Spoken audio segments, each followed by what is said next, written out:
Le nettoyage intestinal. Selon les experts, la majorité des problèmes de santé sont la conséquence d'un côlon encrassé. Pourquoi? Simplement à cause des habitudes de manger et de boire des aliments chargés de conservateurs, de produits chimiques, de farine blanche, de sucre, de graisse, d'aliments dérivés du lait, du tabac, de l'alcool et même de l'air que nous respirons. Cela provoque une accumulation de matière fécale qui stagne dans le conduit intestinal. Le côlon est un système d'évacuation, mais avec la négligence et les abus, il devient une poubelle. Quand il est propre et normal, nous sommes bien et heureux. Mais laissez-le stagner et macérer, il va s'empoisonner avec la fermentation et la putréfaction, en empoisonnant le cerveau et le système nerveux, le cœur, les poumons et le sang, les organes digestifs, enfin tout le corps en général. Imaginez-vous, si vous ne vous brossiez pas les dents pendant 5 mois, qu'est-ce qui se passerait avec votre bouche? Imaginez-vous, si vous ne vous douchiez pas pendant 5 mois, 10 ans ou 20 ans, qu'est-ce qui se passerait avec votre corps? C'est la même chose qui se passe pour l'intérieur de votre corps, le système intestinal. Saviez-vous que 8 personnes sur 10 ont des parasites, des vers? Si vous ne le croyez pas, lisez le livre du docteur Louis Gentleman. Devine ce qui est venu dîner. Savez-vous que n'importe quelle personne ordinaire porte entre 1,5 kg et jusqu'à 12 kg de matière fécale, des excréments, dans le côlon? Savez-vous qu'une pièce de viande pourrit plus rapidement dans le côlon que si vous la laissiez en dehors du réfrigérateur? Saviez-vous que le poulet que vous achetez au supermarché est plein d'hormones qui peuvent vous causer des problèmes et des déséquilibres hormonaux dans votre organisme? En résumé, saviez-vous que la mort commence dans le côlon et que si vous ne faites pas de nettoyage intestinal, peu à peu vous vous suicidez? L'accumulation de matière fécale peut causer un état de putréfaction qui peut avoir pour résultat de nombreuses maladies comme le diabète, l'inflammation du foie, la constipation, la fatigue, le surpoids, des rides de vieillissement prématuré, l'hypertension, le cholestérol, des poumons faibles, des odeurs désagréables, des cernes, des maux de tête, des migraines, des cancers, des problèmes de peau comme le psoriasis, comme l'acné et bien d'autres. L'an dernier, plus de 150 000 personnes sont mortes du cancer du côlon au Mexique. Le docteur John Christopher, scientifique international et auteur de nombreux ouvrages sur la nutrition, affirme que la majorité des maladies sont les conséquences d'intoxication et de déficiences dans le corps.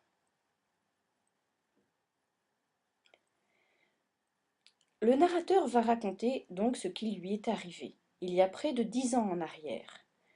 Je me trouvais dans un mauvais état de santé, comme beaucoup d'entre vous sans doute aujourd'hui. Je perdais mes cheveux, j'avais un gros ventre, des yeux cernés, je sentais des pieds, peu importe le nombre de fois par jour que je pouvais les laver. J'avais le foie enflammé, je me sentais faible, et déjà à partir de 3 heures de l'après-midi, je m'asseyais dans un fauteuil et je m'endormais pour 2 ou 3 heures sans envie de faire quoi que ce soit.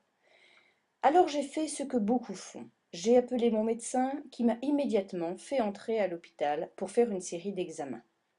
Pendant 3 jours, j'ai subi des piqûres, des prises de sang, des radiographies, puis les médecins m'ont informé qu'ils m'avaient découvert un problème au côlon, et que dans les 6 semaines, ils pensaient me faire une colostomie, c'est-à-dire me couper 12 à 16 pouces de côlon.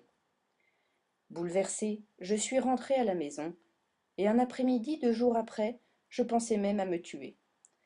Mais une amie a entendu parler de mon problème, et m'a recommandé de faire un nettoyage intestinal. Sur le moment, je ne l'ai pas cru. Elle n'était pas médecin, et en plus c'était une femme. Et que connaissent les femmes? Cependant, elle, très intelligente et se rendant compte de ma stupidité, insista pour que je rencontre un docteur en naturopathie. Et lui, conscient de mon problème, me recommanda un nettoyage intestinal. J'ai suivi ses instructions pour ce nettoyage intestinal et presque immédiatement, j'ai commencé à évacuer des excréments noirs et très malodorants qui me donnaient envie de vomir. C'était comme ça tous les jours, j'allais 3 ou 4 fois aux toilettes, et petit à petit j'ai commencé à me sentir mieux. J'ai commencé à perdre du poids, mon gros ventre a commencé à dégonfler, les taches sur le visage et les cernes ont disparu. Mon inflammation du foie a disparu également et j'ai perdu 2 pouces de tour de taille.